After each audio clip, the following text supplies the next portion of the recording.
Good afternoon, everybody. I'm Rubén Hernández León, Director of the Latin American Institute at UCLA, also Professor of Sociology. And I am very pleased to welcome all of you to this event of the Pacific World Research Network. This is an initiative that we launched recently, last year, between the Latin American Institute, the Center for Southeast Asian Studies, and the Asia Pacific Center to study the connections, historical and contemporary, between Asia and Latin America. Those connections from the point of view of the goals of this initiative, of this research network, include economic exchanges, migration, and culture. So it is so thank you very much to our partnering centers here. And it's my distinct pleasure today to welcome a visiting scholar at the UCLA Latin American Institute, Rubens Marcelo de Campos Pinto, who is a doctoral student at the University of Sao Paulo. Again, he is visiting the LAI at UCLA, and he is presenting today his research entitled A Comparative Study Between Brazil and China, Foreign Direct Investment, Urbanization, and Infrastructure in the 21st Century. Rubens will go for about 30 to 40 minutes in his presentation. He will share the presentation shortly.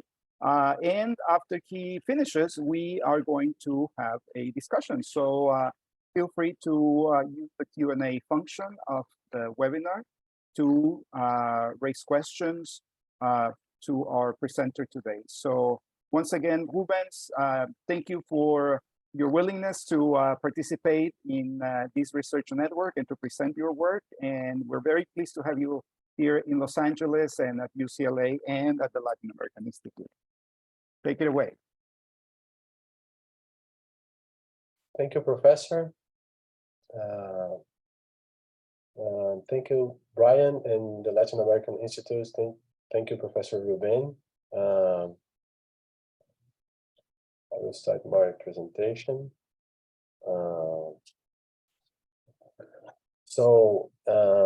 Hello, everyone. My name is Rubens, and I will present my research, a comparative study between Brazil and China, foreign direct investment, urbanization and infrastructure in the 21st century.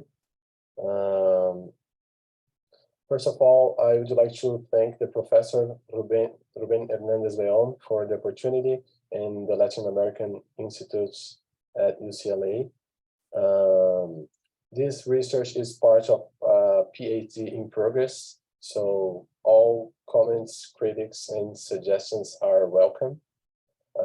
This presentation has 6 parts: an introduction composed by my background in an overview of the research, theory, method, empirical data, discussion, and a brief summary of the work.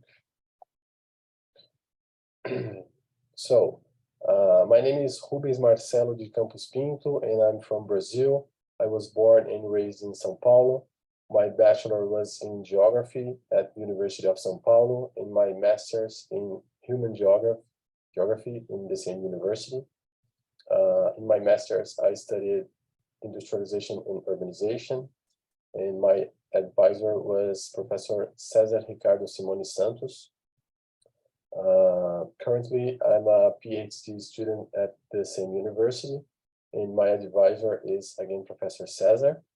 I was a geography teacher in a public school in Brazil, where I got a license for 2 years to come to UCLA, for example. And I'm a visiting graduate researcher at Latin American Institute, UCLA, and my supervisor is Professor Rubén Hernández León.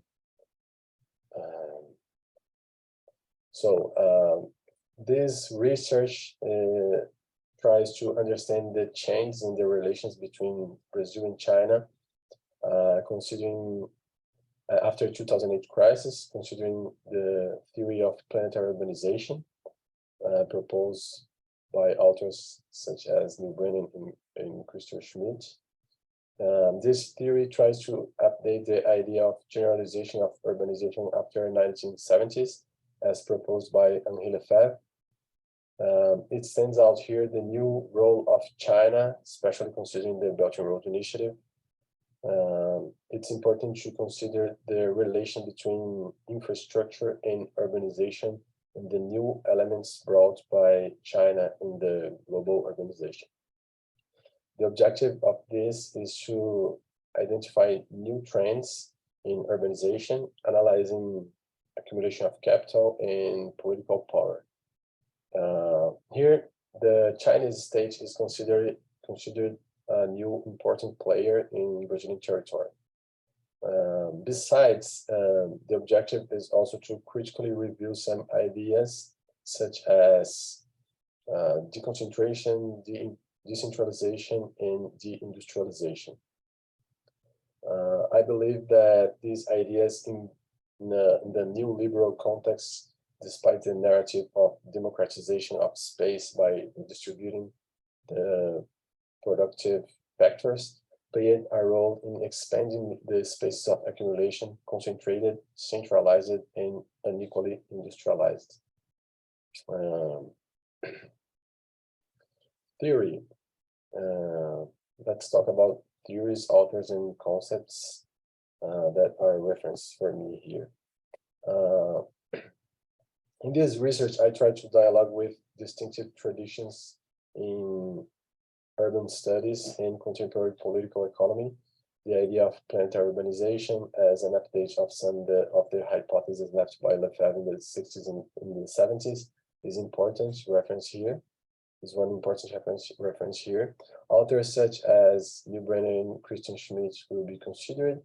The critics of neoliberal urbanism are important here regarding the impact of market reforms in Brazil and China.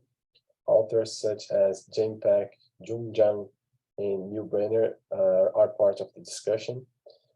Studies on financialization made by François Chernet, Pierre Salama, and Leda Paulani will be considered too. Theories on and research related to circuits of capital, infrastructure, and built environment proposed by David Harvey, Célio Atuca, Sandra Lencioni, Deborah Werner, and Carlos Brandão can be related here. And at the same time, I will consider different perspectives about Chinese urbanization proposed by George Lin, Fulong Wu, Yao Chengxin, Chen Jinghe, Yinhua Chu, Anthony Gar-Ongie, among others. In Brazilian urbanization, it will be important authors such as Ana Fania Alessandro Carlos, Sandra Lencioni, César Ricardo Simone Santos, Francisco de Oliveira, José de Souza Martins, Raquel Ronick, Eduardo Marques, Mariana Pix, Roberto Luiz de Montemor, among others. Regarding the concepts, the main concept to be problematized here is infrastructure. I will consider the concepts of fixed capital and built environment to analyze the distinctive characteristics of infrastructure. Also, the proposal of the circuit of capital, especially here, primary circuits, the whole cycle of capital considering production and circulation, the secondary circuit, construction sector, physical infrastructure and built environment, and tertiary circuits, the social infrastructure will be important here, especially the secondary circuits. The relation between the expansion of secondary circuits in moments of overaccumulation crisis will be investigated in the cases of Brazil and China. At the same time, the long-term characteristics of these enterprises, as well as role of states in the financial capital, need to be highlighted. The main objective is to understand how these processes are related to urbanization. So, yeah, okay. I presented my background in an overview of my research. And now, so my main point here is the changes in the relations between Brazil and China after 2008 crisis, and I will review some ideas as deconcentration, decentralization, and deindustrialization. So I was talking about some theoretical reference, like the Lula-Febvrian planetary urbanization, neoliberal urbanism, financialization, the circuits of capital, in some authors studying Chinese and Brazilian urbanization. These are my main theoretical references here. My main concept is infrastructure. And I will consider the concepts of fixed capital and the built environment to analyze distinctive characteristics of infrastructure. Also, the proposal of circuits of capital, the primary, secondary, and tertiary circuits, the whole cycle of the capital, considering production of and circulation is the primary circuit. But what is interesting for me here is especially the secondary circuit related to physical infrastructure, built environments, and construction.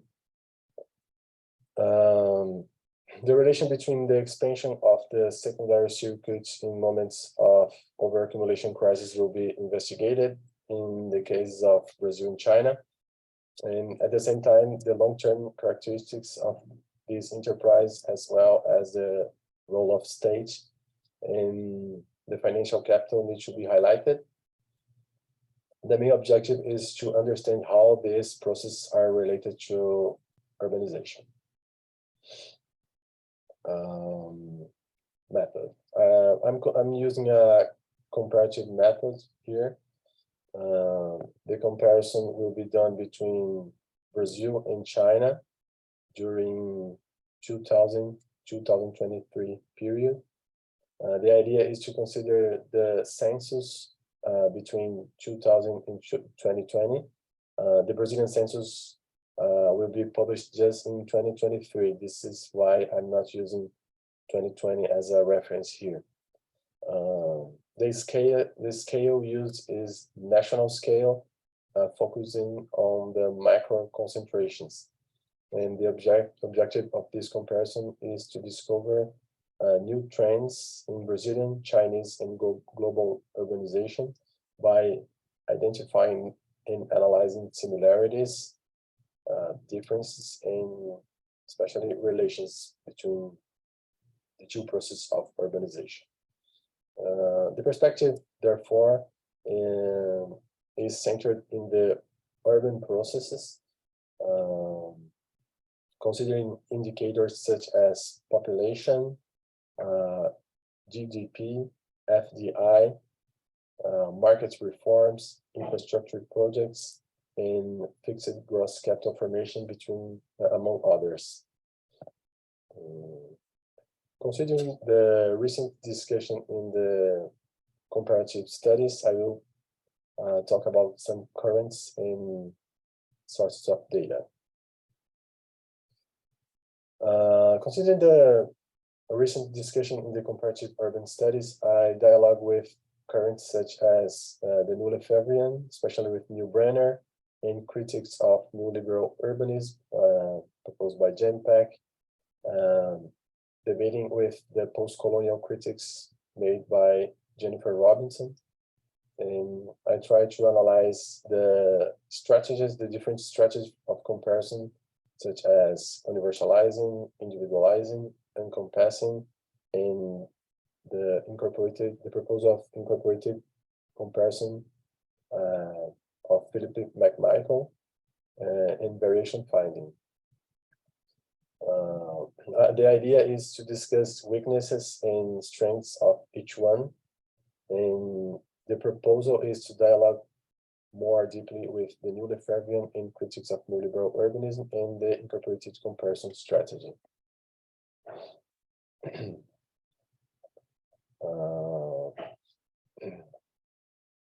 The main sources of data here are the Ministry of Commerce and People's Republic of China, Instituto Brasileiro de Geografia e Estatística from Brazil, Red Académica de América Latina y el Caribe sobre China, em Conselho Empresarial Brasil-China. Let's talk now about empirical data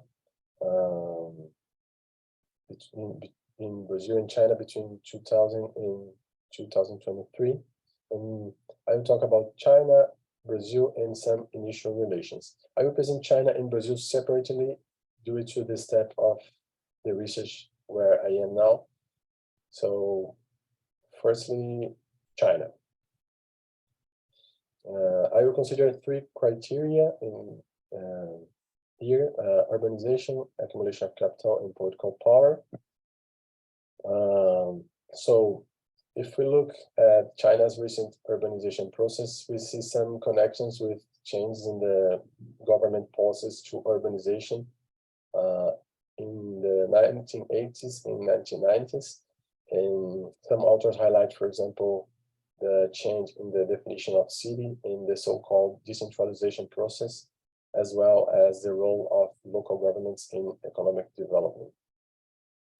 More recently, the new urbanization plan seems to embody the new conceptions of urbanization.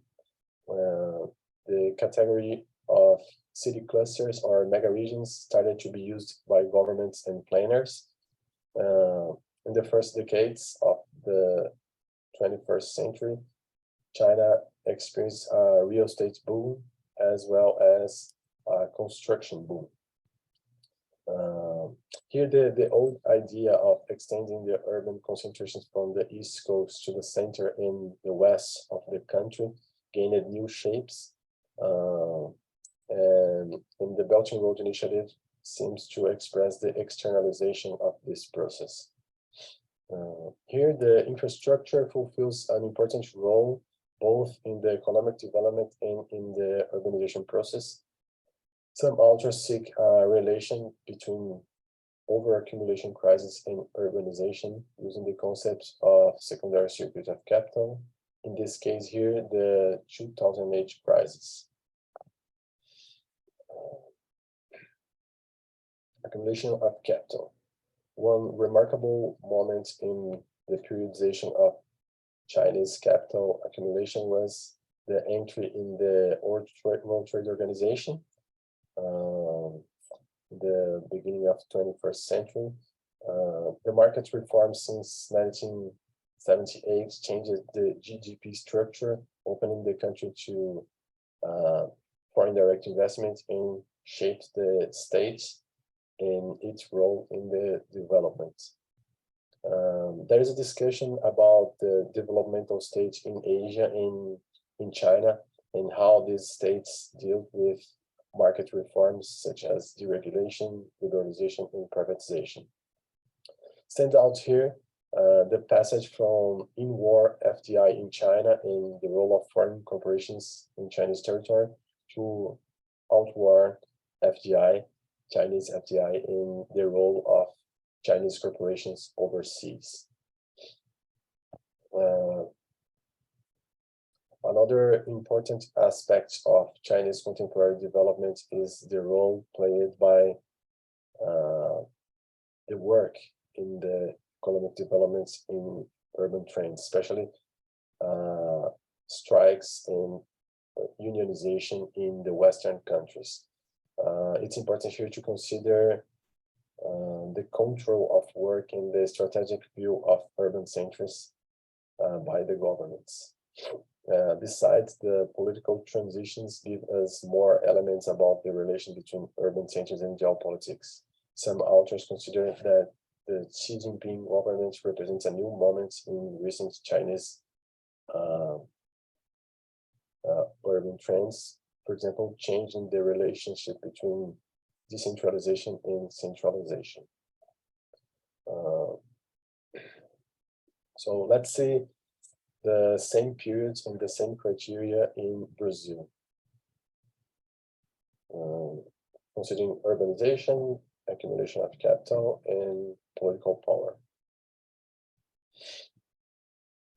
So Brazil experienced huge territorial and urban changes after Lula's election in 2003. Big projects such as Programa de Aceleração do Crescimento, infrastructure projects to stimulate economic growth, and Programa Minha Casa Minha Vida, a housing program, had a huge impact in the real estate market in the construction sector. Constructors such as OAS, Odebrecht, and Camargo Correia became big agents in Brazilian territory. Brazil experienced a real estate boom and a strong verticalization process in the period. At the same time, mega regions, due to the connection between large urban centers by infrastructure, started to be a reality. Therefore, it's possible to understand some trends in Brazilian recent development by analyzing large infrastructure projects. Here also the old idea of moving the development from the East Coast to the center and the west of the country and expanding the built environment can be related to the secondary circuit of capital and the big recent movements in Brazilian economy. Accumulation of capital. Brazil experienced after 1990s a strong process of market reforms, liberalization, deregulation, and especially privatization, which shaped the Brazilian state and its role in urbanization. The GDP structure saw an increase in the service sector and a decrease in the industrial sector in the last decades. Considering market reforms, the finance capital entered in the Brazilian economy in general and in the real estate markets and infrastructure. At the same time, inward foreign direct investment was encouraged and foreign companies had an even bigger impact in Brazilian territory. The great discussion in the last decades was what the Workers' Party's governments mean in regard to the model of development. Some consider a new developmental government, other ones consider an ordinary new liberal government. The current Lula government will bring new perspective to this debate. The recent political transitions in Brazil had a huge impact in Brazilian development. Since 2003, Brazil had 4 governments from Workers' Party, Lula, and Dilma Rousseff, that was impeached in 2016. Michel Temer became president, and after this, Jair Bolsonaro was elected. And now, Luiz Inácio Lula da Silva was re-elected. The new Lula government is an important part of Brazilian recent development and will bring us new insights.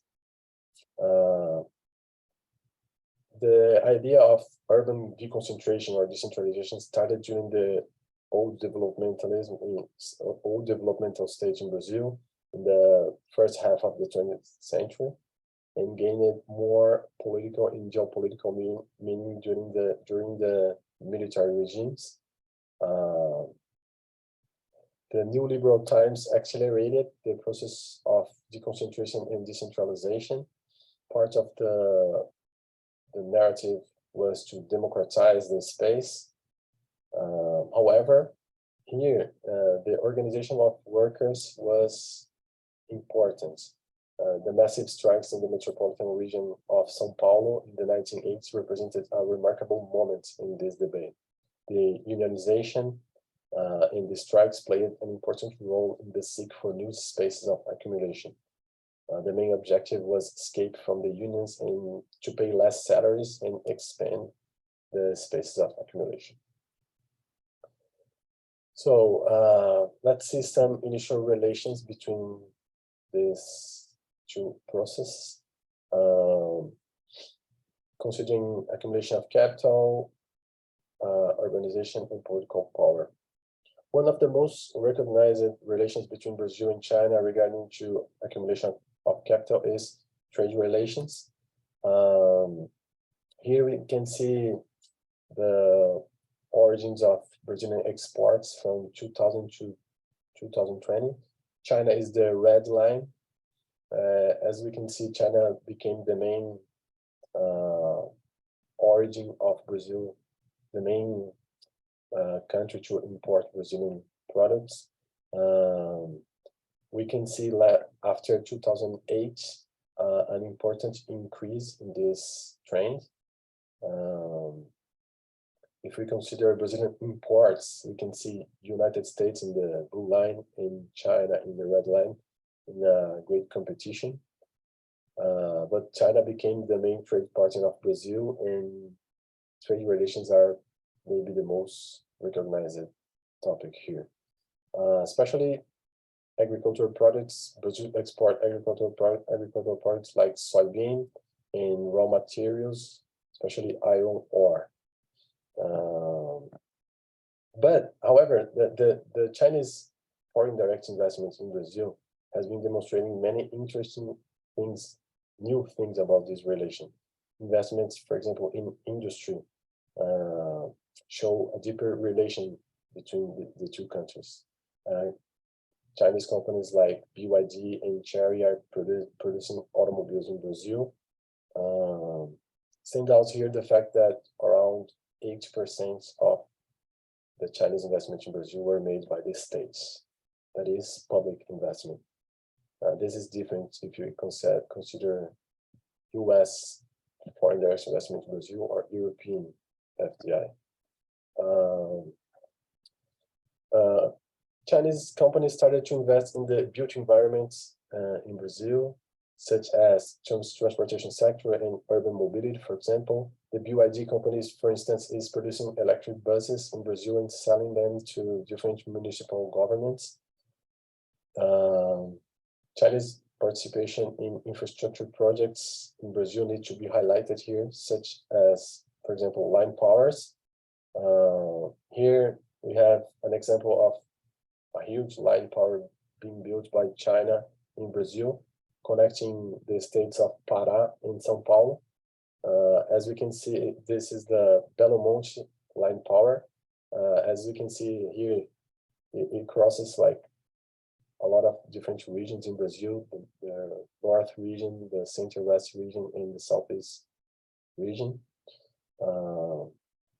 Besides, China is building a lot of subways in cities as São Paulo, for example. And there is a project to build a Chinatown in São Paulo, the first Chinatown in Latin America and the Caribbean, for example, and a project associated with the smart cities. So if you consider political power, the first Lula's governments were associated with the BRICS relations and Global South cooperation, as well as Dilma Rousseff's governments. And at the same time, Xi Jinping in China represents a new moment in Chinese recent development. So the relations between the two governments is going to be different, because now it's the first time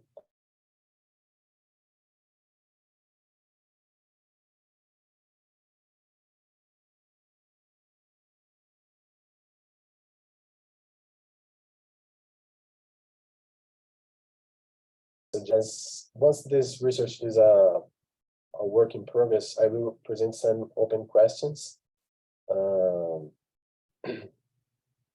So firstly, there is an opportunity to contribute to the recent discussions about planetary urbanization, considering the realities of Global South and the East, and especially the relationship between these two regions.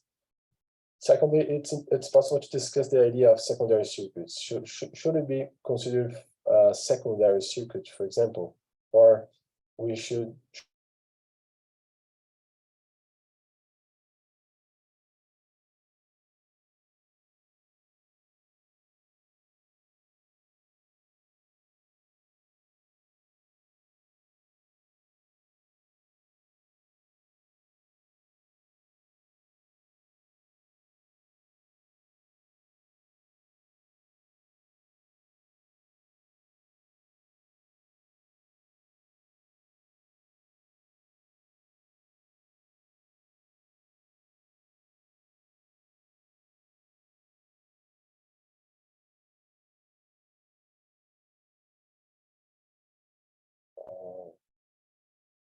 Can you hear me?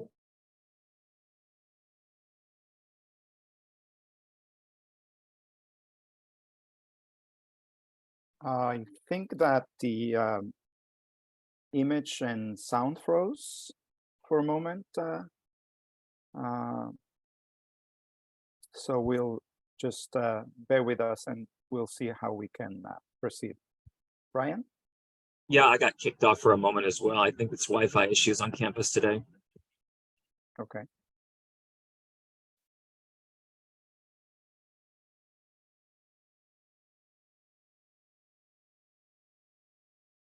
Just bear with us. We'll try to solve this issue.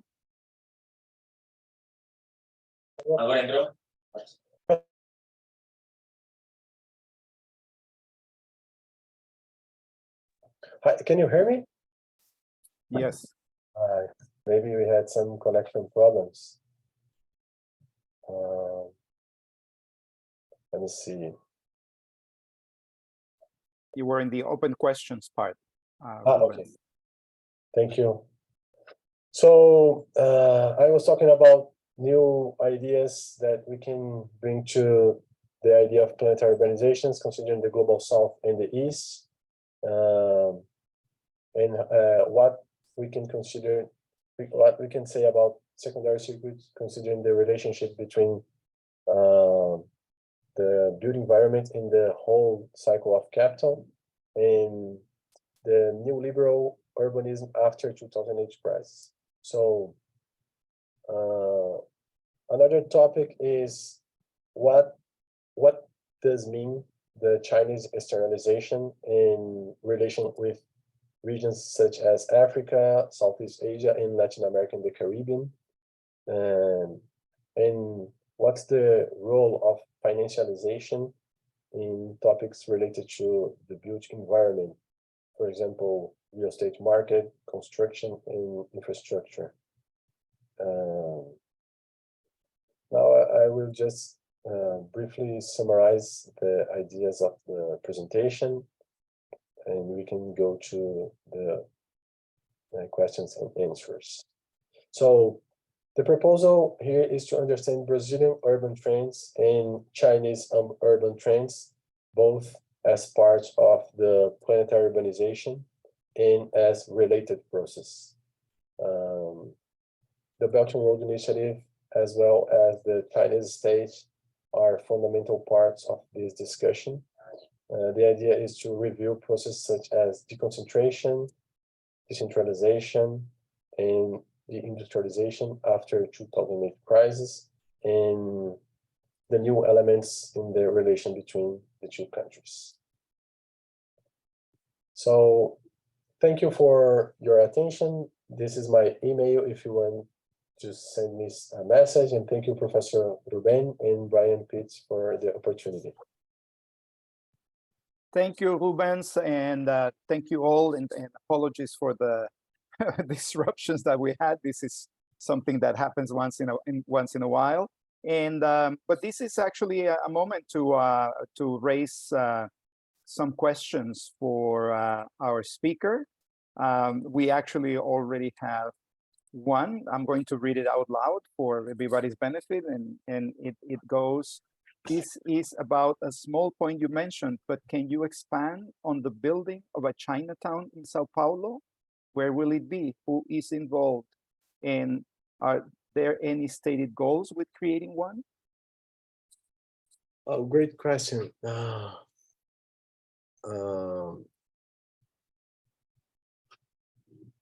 The Chinatown project in Sao Paulo is a project in the municipality, in the legislative chamber in Sao Paulo.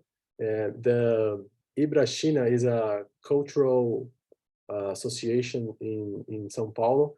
They presented a project to the municipal government in Sao Paulo, and this project is being analyzed. The idea is to launch this project in next year, when Brazil-China relations will, maybe the anniversary of Brazil-China relations is in 2024, maybe 50 years of relation between the countries. So the area is in downtown area is renovating projects like to rebuild part of the downtown, especially close to the municipal markets, the Mercado Municipal in São Paulo. In that area, we have a lot of, we have a huge Chinese community living in that area. In São Paulo, we have the neighborhood called Liberdade, where a Japanese community built a Japanese neighborhood, and a lot of Chinese people started to live in this place. So now it's like a Asian neighborhood in São Paulo. So the idea is to separate the Chinese community in a new neighborhood and not being more in Liberdade, and build a specific Chinese neighborhood in the city. This market, municipal, Mercado Municipal in São Paulo, in this area we have some huge commercial centers like Santa Efigênia and Braz, that are when we can see a lot of Chinese commerciants there. So the project is being discussed in this cultural Chinese association is trying to connect some ideas from smart cities. It's a project that maybe in the future we will see results. It's in the initial step. Thank you, Rubens, and I invite members of the audience to pose some questions using the Q&A function of the webinar. In the meantime, Rubens, while we get other questions from members of the audience, I wanted to ask you if the government of Jair Bolsonaro somehow change or altered in some way these series of exchanges and relations. And I think you mentioned some sort of fundamental things, right?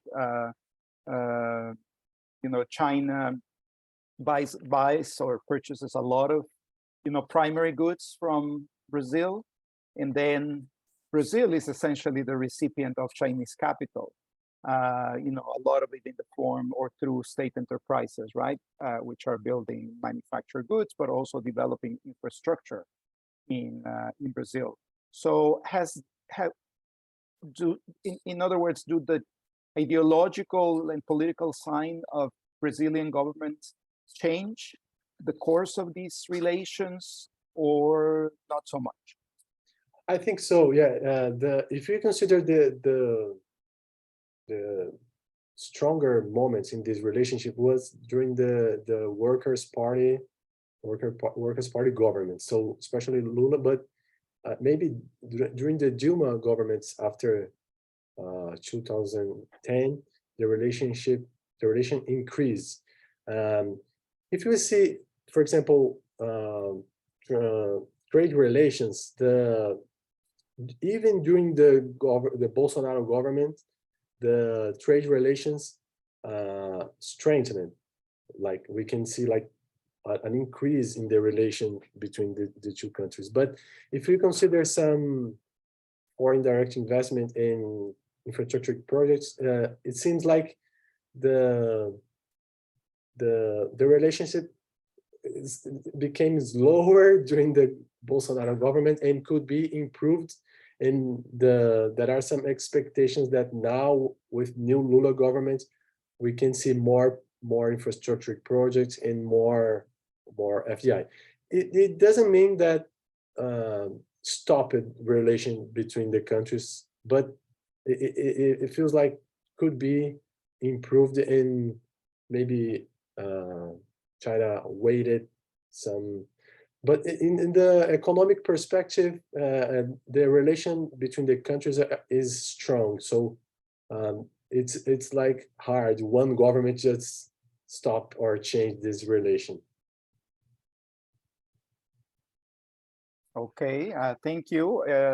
Anybody else interested in posing a question for our speaker? I was also curious, Rubens, about the impact of the pandemic in this relationship, right, between China and Brazil, because I don't recall exactly if China supplied vaccines, COVID-19 vaccines to Brazil, during the pandemic. Of course, this was very important.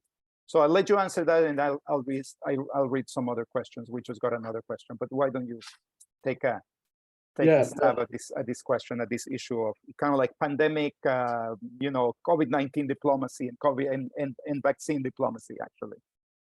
Yeah, especially in the national scale, the Brazilian president, former president Jair Bolsonaro, was against vaccination. So in saying a lot of things like racist things against Chinese people and but what happened was that different governments, state governments, cooperated with China separately. So, for example, the state of São Paulo developed a process, manufacturing process of vaccination using the Chinese vaccine, one Chinese vaccine. So it was a cooperation between Instituto Butantan and Sinovac, the company. So we used a lot of Chinese vaccines in Brazil due to this state, São Paulo state cooperation with the government. And what kept the relation between Brazil and China maybe was the role of the governments, the state governments, because in the national scale maybe we wouldn't had like vaccine until now if we waited the Brazilian national government. So even the pharmaceutical products in general, like masks or medical things, we bought a lot of products from China, and I think it's hard to see the data in this period because the global market had some atypical problems, and maybe we'll see how to consider this influence in the foreign direct investment in infrastructure projects after maybe in the next coming years. Thank you, Rubens. My colleague Min Zhou, director of the Asia Pacific Center, asks, can you say something more about your data collection, especially on the China side? How much faith do you have for the Chinese data? Oh yeah, the Chinese data. I try to confront the data from the Ministry of Commerce with some different international institutes. For example, the network in Mexico, the Red Latin America and the Caribbean with China, they analyze this data, and there is a Brazil-China Business Council in Brazil that try to use more specific information about the presence of Chinese companies in Brazil. So maybe the Chinese state, this network in Mexico, and this Brazilian Chamber of Commerce can maybe help me to find some difference between data in the country. I don't know if I answered the question. Thank you, Rubens. Steve Scheibe asks, the Chinese see Brazil as a source of raw materials in an area of investment. How can Brazil take better advantage of the Chinese market and diversify its exports to China? How much can Brazil gain in tech transfer, i.e. 5G and artificial intelligence? Oh yeah, that's a great topic. There is a great discussion about what means this cooperation between the countries. If we see from 2010 to now, the cooperation between the countries are being diversified. We can see like more and more different types of cooperation. Maybe started from just Brazil selling raw materials, and now China is investing in sectors in technology sector, for example, in energy, and in maybe there is a discussion about the implementation of 5G in Brazil, and most of companies are using products made by the Chinese development of 5G and AI. And I think maybe now with a government that is more interested in develop this cooperation, new projects can be developed in this technological area. If we consider what Brazil can gain from this relation, there is how to take advantage. For example, if you usually the countries that most invested in Brazil were European countries and United States. During the 20th century, this was common, and now maybe the competition between Chinese companies, American companies, the different governments and different types of cooperation, this can maybe Latin America, Africa, and Southeast Asia, Global South in general, we will see more competition between these different types of investments and not just one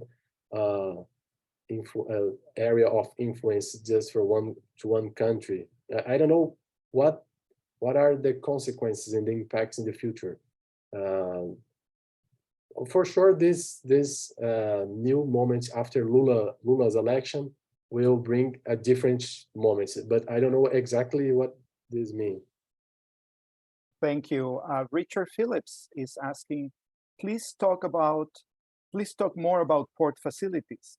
There are reports of massive delays in shipping the high crop outputs of soy, wheat, corn, etc. This is, I guess, a very important question because it also has to do with infrastructure and how this infrastructure facilitates or hinders the deepening of these relations, right, between China and Brazil.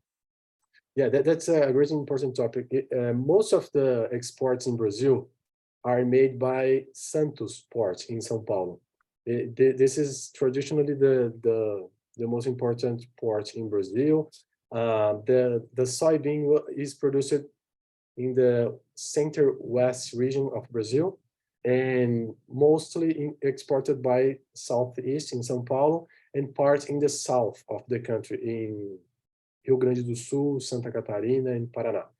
This route to export to China is maybe not the best route because we have the Atlantic Ocean in Africa, and the way to China is longer here. And Brazil has no access to the Pacific Ocean.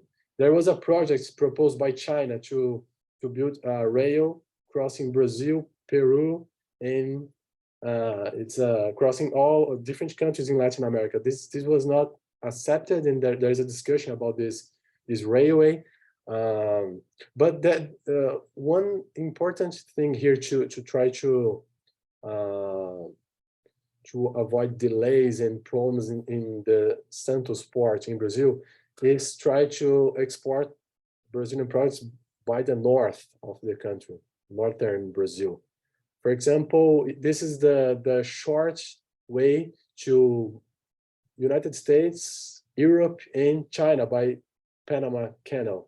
So there is a project called Ferrogrão. Is a railway to connect the center-west of Brazil to the north, and a lot of different ports are being built in the north of Brazil to take advantage of these new routes. This can be a huge territorial impact in Brazil. If we can see one part of this in the state of Maranhão, where most of iron ore are being exported from the Pará state to Maranhão. So this is a new port in this state, and there are projects to improve this type of ports in Pará and this north arc of Brazil. So the infrastructure projects are probably will go in this direction to try to avoid the traditional ports like Santos and export in different routes, especially to the north. Thank you. Professor Mincho is asking, are there significant oppositions and critiques of the Chinese Belt and Road Initiative among Brazilian politicians? Yes, Brazil is not formally part of Belt and Road Initiative, and it's interesting. If you consider the Chinese press, for example, a lot of different infrastructure projects are considered part of Belt and Road, but in Brazil, they are not considered part of this initiative. So I don't know now if with Lula government, Brazil will be formally part.